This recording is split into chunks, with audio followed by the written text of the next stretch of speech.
오늘은 고난 중에도 기뻐하는 의인의 삶이라는 제목으로 하나님의 은혜를 나누겠습니다. 사도 바울은 로마서 1장부터 4장까지 인간이 어떻게 하나님 앞에서 의롭다 하심을 받는가를 이야기하고 있습니다. 그것을 논증하고 있죠. 그것을 이제 신학적인 용어로 이야기하자면 칭의라고 합니다. 의롭다 하심을 받는 것, 칭이라고 이야기하죠. 그래서 교회 다니는 사람들은 다 의롭다 하심을 받은 사람들이죠. 그리고 칭의한 사람들입니다. 우리가 행한 선행이나 노력 때문이 아니라 예수 그리스도의 은혜를 믿음으로 말미암아 의롭다 하심을 받는 것을 이야기하는 겁니다. 이것이 복음의 핵심입니다.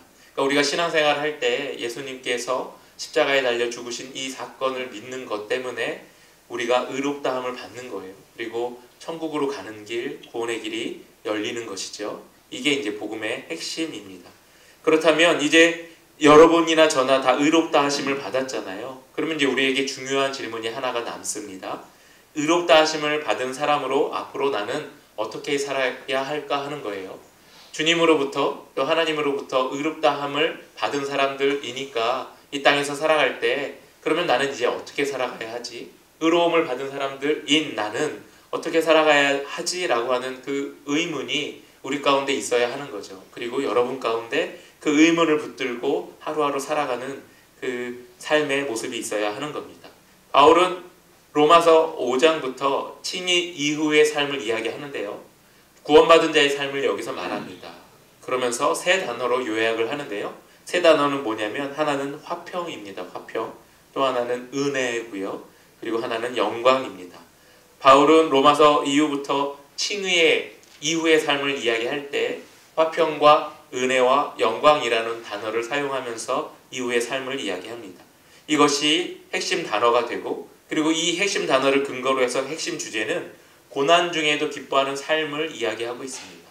그래서 성도들이 의롭다함을 받은 삶을 살아갈 때 성도들이 닥치는 이 고난 가운데 어떻게 기뻐하는 삶을 살 수 있을까라는 내용이 로마서 5장 이후부터 쭉 사도 바울이 다루면서 로마서를 읽는 사람들에게 이야기하고 있는 거죠. 본문 1절을 함께 볼게요. 제가 읽어보겠습니다.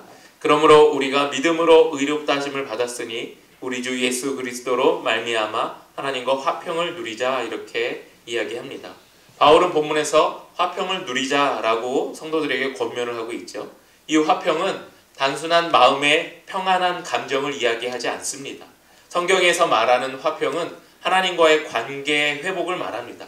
의롭다함을 입은 사람들이 제일 먼저 해야 할 것은 하나님과의 관계 회복이죠. 곧 하나님과의 화해를 뜻합니다. 내가 하나님과 관계가 깨진 상태로 살아가는 그 모습은 화평의 모습이 아니죠.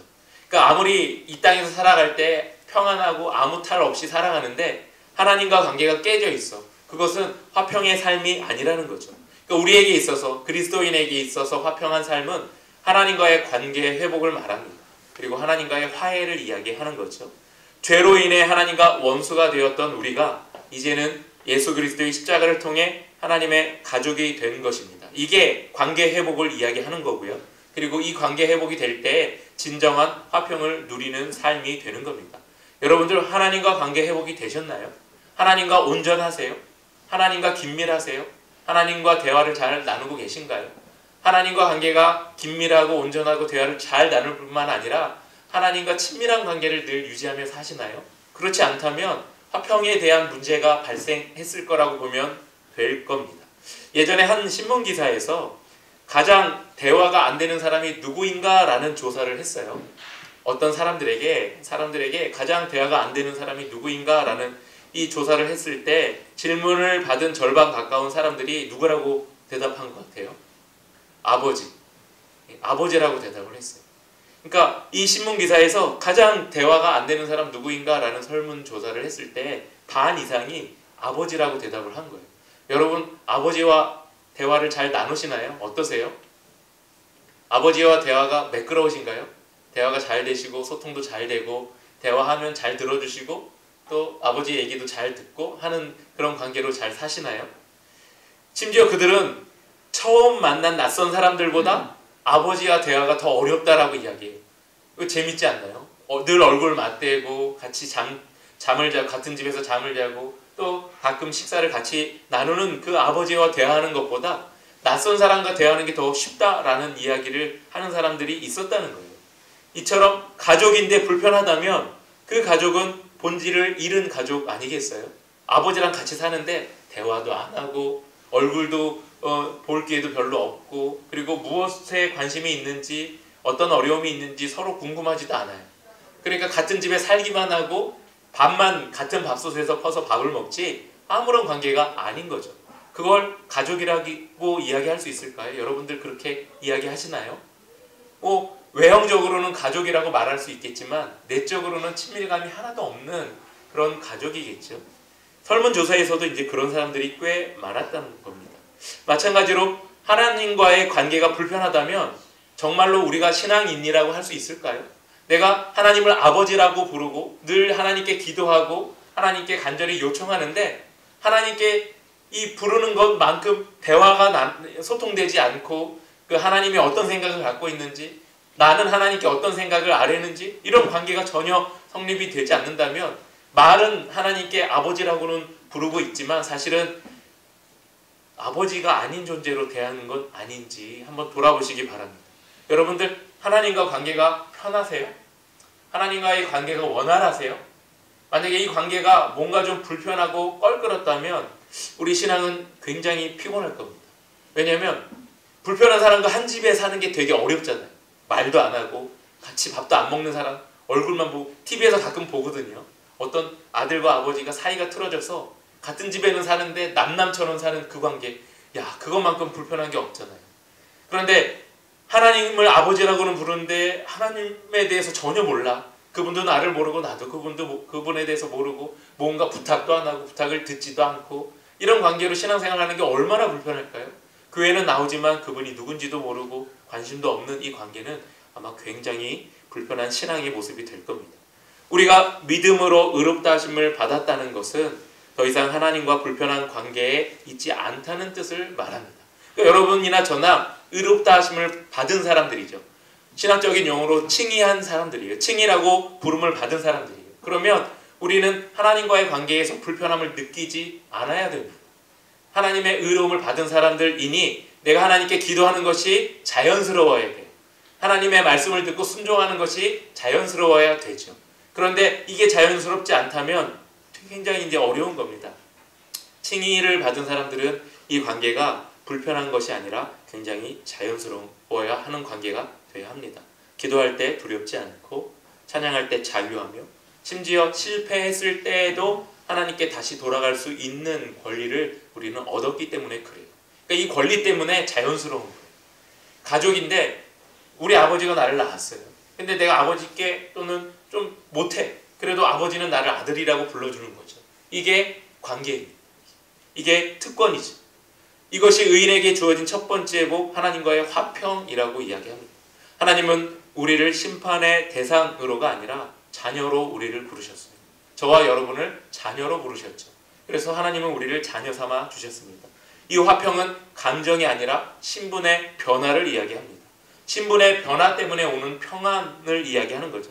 따라서 우리는 매일의 삶 속에서 하나님 오늘도 주님과의 관계 안에서 화평을 누리게 하소서라고 기도할 줄 알아야 됩니다. 매일 하나님께 하나님 주님과의 관계 안에서 오늘도 화평한 삶을 누리는 이 신분의 변화를 권리로 누리는 삶이 되게 해주세요라고 하는 이 기도가 우리 가운데 늘 있어야 하는 거죠. 또 본문 2절 상반절 한번 볼게요. 제가 읽어보겠습니다. 또한 그로 말미암아 우리가 믿음으로 서 있는 이 은혜에 들어감을 얻었으며 라고 이야기합니다. 칭의의 결과는 단지 과거의 용서에서 머물지 않습니다. 이제 우리는 은혜의 영역 안으로 들어온 사람들입니다. 하나님은 우리를 은혜의 자리로 초대하셨고 우리는 그 안에 서 있는 자가 되었습니다. 은혜는 공짜입니다. 하나님께서 우리를 은혜를 주실 때 이 주시는 은혜는 공짜예요. 우리가 하나님께 뭔가 대가를 지불하고 받는 은혜가 아닙니다. 하나님은 은혜를 공짜로 주셨습니다. 그런데 이 은혜는 가벼운 은혜가 아닙니다. 어떤 사람들은 우리가 받은 이 은혜를 너무 가볍게 취급해요. 그러니까 공짜로 받았으니까 때로는 이 은혜에 대해서 별거 아닌 것처럼 여길 때가 많아요. 귀하게 여기지 않는 경우가 많다는 거예요. 근데 사실은 이 공짜로 준 은혜는 굉장히 비싼 대가를 치르고 받은 은혜입니다. 어떤 대가인가요? 예수 그리스도께서 십자가에 피 흘려 지불하신 이 대가로 우리가 은혜를 받은 거거든요. 사실은 우리가 피 흘려 죽으며 죄사함을 받아야 하는데 우리 대신 예수님께서 십자가에 달려 죽으시며 피 흘린 그 대가로 우리는 은혜라는 걸 받았어요. 그러니까 공짜로 받은 거예요. 누군가 대신 죽은 거예요. 이 대신 죽은 은혜 때문에 이 은혜라는 선물을 공짜로 받았는데 내가 죽지 않았으니 이거 별거 아니야, 하찮은 거야 라고 여기는 사람들, 여기며 신앙생활 하는 분들이 꽤 많다는 겁니다. 우리는 은혜 위에 서서 날마다 예배하고 기도하며 말씀을 통해서 그 은혜를 공급받습니다. 그 은혜를 공급받는 자리가 예배하는 자리이고 기도하는 자리이고 말씀을 읽는 자리이죠. 자, 그러면 내가 은혜를 귀하게 여기는지 아니면 하찮게 여기는지 판가름하는 기준이 바로 여기에 있습니다. 나는 날마다 예배 드릴 때 예배를 가장 소중하게 여기며 예배를 드리는지 한번 여러분 자신을 돌아보시기 바랍니다. 예배가 정말 소중한가요? 예배가 정말 귀한가요? 예배라는 이 자리를 통해서 은혜를 사모하며 이 자리에 앉아 계신가요?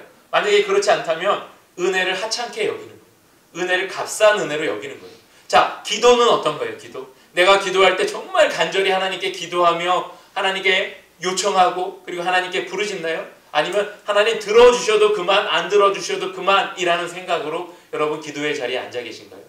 그냥 이 시간 기도하는 자리니까 그냥 눈 감고 좀 읊조리다 가면 되겠지라고 하는 그 마음으로 한다면 여러분 은혜를 정말 값싼 은혜로 여기시는 거예요. 그리고 여러분 말씀을 들을 때 어떠신가요? 이 말씀이 정말 내 삶을 바꾸고 내 신앙을 바꾸고 내 인격을 바꾸는 하나님과 그리고 소통할 수 있는 가장 귀한 도구가 된다라는 그 의식으로 그 생각으로 말씀을 들으시나요? 아니면 오늘도 그냥 목사님 설교하시고 그냥 성경 펼쳐져 있으니 그냥 읽는 거야 라고 하는 그 생각으로 말씀을 대하시나요?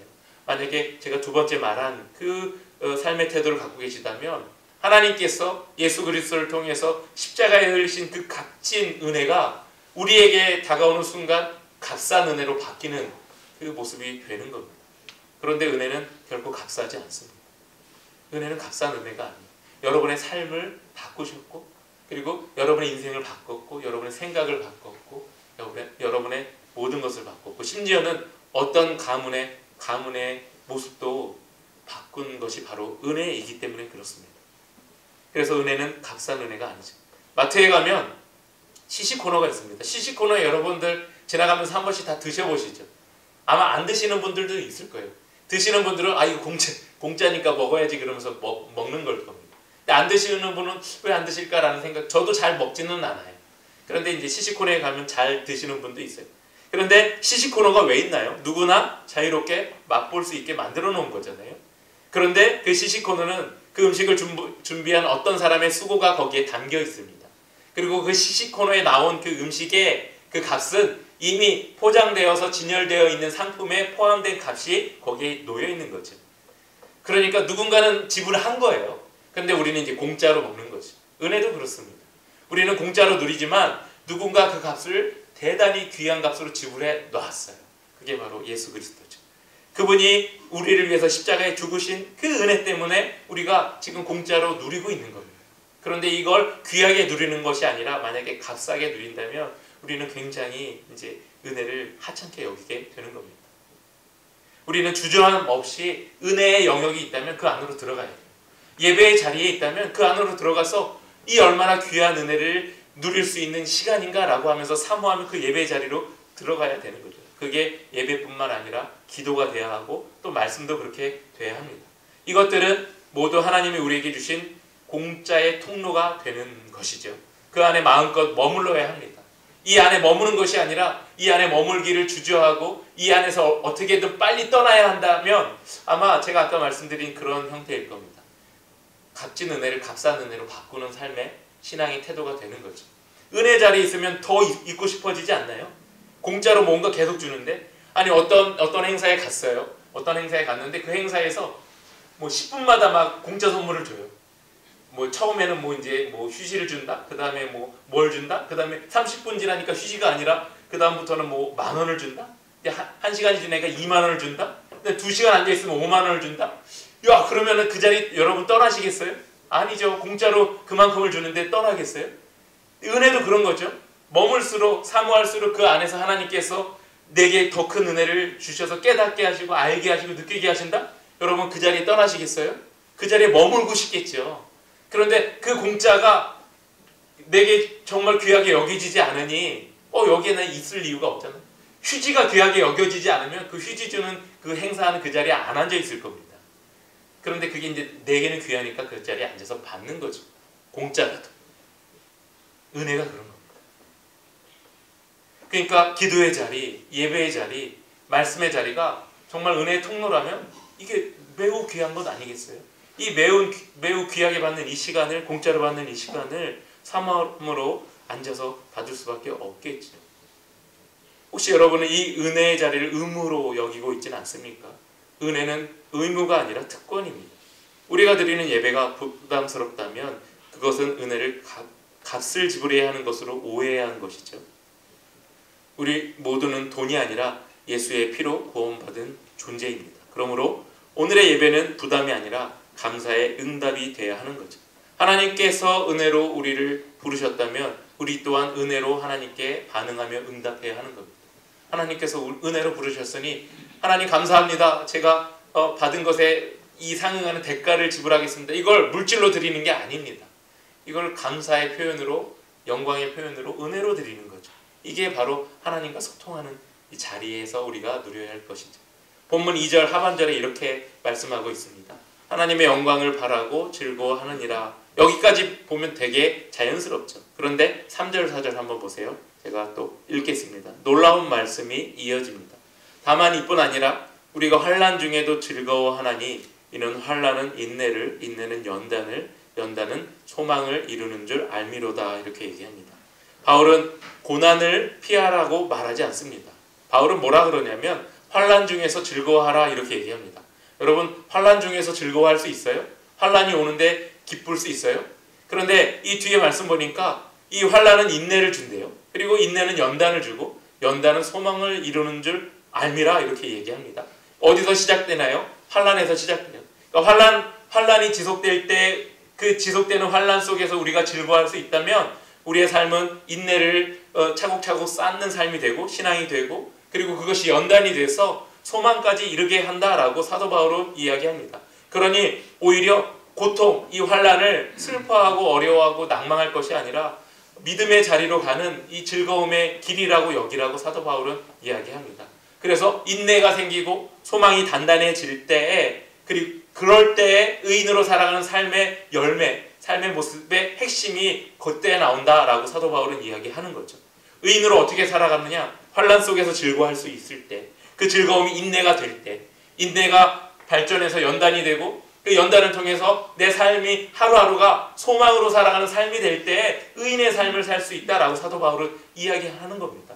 여러분 의인이 되셨어요? 그러면 여러분 가운데 찾아오는 환난에 대해서 여러분 이 바울이 말하는 이러한 태도를 가질 수 있어야 되는 겁니다. 의인이 됐으니 의인의 끝이 소망이라고 하니 처음 다가오는 이 환난은 소망으로 가는 길의 시작인 것을 안다면 환난 속에서 그래 이거 별거 아니야. 내 끝이 소망이 있으니 그 길로 갈 수 있는 이 시작의 길이구나 라고 알아야 된다는 거죠. 고난은 인내를 낳습니다. 고난은 우리를 무너뜨리는 것이 아니라 단단하게 하기 위한 하나님의 도구입니다. 예를 들어서 여러분 검을 만드는 과정 보셨어요? 검을 만들 때 어떻게 만드나요? 쇠를 불에 달굽니다. 빨갛게 달궈요. 그리고 뭘 하죠? 두드립니다. 두드린 다음에 뭘 하죠? 식혀요. 그걸 한 번만 하나요? 그러지 않아요. 또 불에 달궈요. 그리고 빨갛게 된 걸 또 두드립니다. 그리고 또 식혀요. 이것을 여러 차례 해요. 그리고 나서 단단한 검이 됩니다. 만약에 불에 달구고 두드리고 식혀서 야 이거 이제 검이야 써봐 그러면 그 사람들 아무도 안 가져갈 거예요. 이게 무슨 검이야? 이게 검 같아야 검이지 라고 하는 거죠. 그런데 이 과정을 반복하면서 점점 단단하고 날카로운 검이 되는 겁니다. 우리의 믿음도 그렇습니다. 하나님은 고난의 불 속에서 우리를 단련해요. 여러분 고난 한 번으로 끝난 삶이 있을까요? 그렇지 않아요. 신앙생활 해도 고난은 한 번으로 끝나지 않습니다. 신앙생활 해도 역경이 있고 어려움이 있고 낭망이 있습니다. 그것을 통해서 우리를 단련하죠. 그리고 두드립니다. 그 다음에 시키죠. 이게 반복되는 거예요. 신앙생활 잘해도 고난이 옵니다. 신앙생활 못해도 환란이 와요. 그 속에서 내가 어떻게 이겨내고 어떻게 견디고 그 환란을 극복하는지 하나님 보시는 거죠. 그게 두드리는 과정입니다. 그리고 그걸 해결할 때 우리는 시킨다라고 이야기합니다. 한 번으로 끝나지 않습니다. 고난은 매번 찾아옵니다. 아마 주중에 고난이 올 수도 있어요. 어떤 고난인지는 모르지만, 그런데 그 고난 속에서 나는 어떤 태도를 가져야 할까요? 성경은 우리에게 이야기합니다. 즐거워할 수 있어야 한다. 그게 불을 통해서 달구는 과정이고, 그리고 두드리고 시키는 과정이라는 겁니다. 그 속에서 하나님은 우리를 연단하셔서 하나님의 영광의 자리까지 이끈다라고 성경은 이야기하시죠. 그러면서 성령께서 우리에게 사랑을 부어주십니다. 5절 말씀 함께 보겠습니다. 제가 5절 읽어볼게요. 소망이 우리를 부끄럽게 하지 아니함은 우리에게 주신 성령으로 말미암아 하나님의 사랑이 우리 마음에 부은 바 됨이니, 이렇게 얘기합니다. 아까 시작이 어디서 시작됐냐면 고난에서 시작됐죠. 고난을 즐거워해라 라고 사도 바울이 이야기하죠. 즐거움, 그리고 연단이 되고, 인내가 되고, 인내가 연단이 되죠. 그리고 그 연단의 끝은 소망이라고 이야기합니다. 5절에서는 소망이 우리를 부끄럽게 하지 아니함은 이렇게 얘기합니다. 우리에게 주신 성령으로 말미암아 하나님의 사랑이 우리 마음에 부은 바 됐다라고 얘기해요. 거기까지 가서 소망의 마음이 생길 때 성령께서 우리에게 하나님의 사랑을 알게 하고 하나님의 사랑을 부어주신다, 이렇게 얘기하죠. 그러니까 고난 중에서도 기뻐할 수 있는 이유는 성령께서 하나님의 사랑을 우리 마음에 부어주시기 때문입니다. 고난 중에서 성령께서 우리에게 사랑을 부어주신다. 와, 이 기쁨을 주시기 때문에 우리가 기뻐할 수 있다라는 거예요. 이 기쁨은 인간의 긍정적인 사고나 감정 조절로 생기는 것이 아닙니다. 성령이 임할 때에 우리의 마음 깊은 곳에서부터 그래도 하나님은 나를 사랑하신다라는 것을 깨닫게 하는 거죠. 고난 중에서 기뻐할 수 있는 것은 성령을 통해서 그래도 이 고난 속에서도 여전히 하나님은 나를 사랑하시는구나 라는 것을 깨닫게 하실 때 그것이 기쁨으로 바뀌는 거예요. 이것이 고난 중에서도 기뻐할 수 있는 근원이 되는 겁니다. 이해하시죠? 이거 이해하시면 좋겠습니다. 고난이 사라지지 않아도 그 안에서 하나님의 사랑이 느껴질 때 그 고난은 은혜의 통로가 되는 겁니다. 그 고난을 통해서 은혜를 깨닫게 하시는 거죠. 로마서 5장 8절 그 뒷부분에 보면 바울은 이렇게 말합니다. 우리가 아직 죄인 되었을 때에 그리스도께서 우리를 위하여 죽으심으로 하나님께서 우리에 대한 자기의 사랑을 확증하셨느니라, 이렇게 얘기합니다. 하나님은 우리가 완전해졌을 때가 아니라 아직 죄인 되었을 때 사랑하셨습니다. 여러분, 자녀를 사랑할 때 완벽해야 사랑합니까? 모든 시험을 볼 때 다 100점 맞아야 자녀를 사랑하고, 내가 말하는 것을 100% 다 예 라고 대답하면서 순종할 때 자녀를 사랑하고, 그리고 집에서나 학교에서나 사고 한 번 안 쳐야 사랑하고, 자녀가 완벽해야 여러분 자녀를 사랑합니까? 그렇지 않잖아요. 얘가 좀 부족하고 조금 설퍼도 조금 못나도 내 자녀니까 사랑하잖아요. 하나님이 우리를 대하시는 방식이 그렇습니다. 우리가 하나님 앞에 설 때 100% 신앙이 완전하게 갖춰져야 되고, 그리고 잘못 하나도 없어야 되고, 죄를 털끝만도 짓지 않아야 되고, 이래야 하나님 우리를 사랑하시나요? 그렇지 않아요. 우리는 하나님 보시기에 정말 수없이 반복되게 짓는 죄인입니다. 우리는 하나님 보시기에 완벽하지 않은 존재입니다. 되게 하찮은 존재예요. 그런데 하나님께서 우리를 택하시고 우리를 의인 삼아 주셨기 때문에 우리가 그럼에도 불구하고 하나님 우리를 사랑하셔요. 한없이 부족해도, 매일 죄를 지어도, 매일 딴 길로 가도, 매일 죄인과 동의해도, 그리고 매일 설퍼도, 매일 예배 가운데 나와서 허튼 짓 해도 하나님 우리를 의인 삼아 주시고 자녀 삼아 주셨기 때문에 사랑하시는 거지, 우리가 완벽하기 때문에 사랑하시는 게 아닙니다. 그래서 우리는 이 자리에 나올 수 있는 근거가 바로 그겁니다. 완벽하지 않은 존재로 나오는 거예요. 늘 부족한 존재로 나오는 거죠. 그렇다면 지금 의롭다 하심을 받은 우리를 하나님이 얼마나 더 사랑하시겠습니까? 바울은 9절에서 이렇게 얘기합니다. 9절 보세요. 제가 읽어볼게요. 그러면 이제 우리가 그의 피로 말미암아 의롭다 하심을 받았으니 더욱 그로 말미암아 진노하심에서 구원을 받을 것이니, 축복합니다. 과거에 우리를 구원하신 하나님은 지금도 우리를 붙드시는 분이시며 미래의 완전한 구원, 영광의 완성으로 인도하시는 분입니다. 사랑하는 동대문교회 성도 여러분, 의롭다 하심을 받은 사람은 환경이 아니라 사랑의 뿌리를 두고 사는 사람입니다. 그러니까 환경에 뿌리를 두고 환경에 영향을 받는 사람이 아니라, 환경은 어떠한 환경이라도 상관이 없어요. 사랑의 뿌리를 두고 있다면 환경에 영향을 받지 않아요. 사랑에 의존하며 살아가는 거죠. 하나님의 사랑을 붙들고 살아가는 거죠. 그래서 어떤 상황 속에서도 흔들리지 않습니다. 신앙생활 하는데 상황에 흔들리는 분들이 꽤 많아요. 여건에 흔들리는 분이 꽤 많아요. 상황이 불편해지면 신앙이 흔들리는 거죠. 그리고 내 삶이 좀 힘들어지면 신앙이 흔들리죠.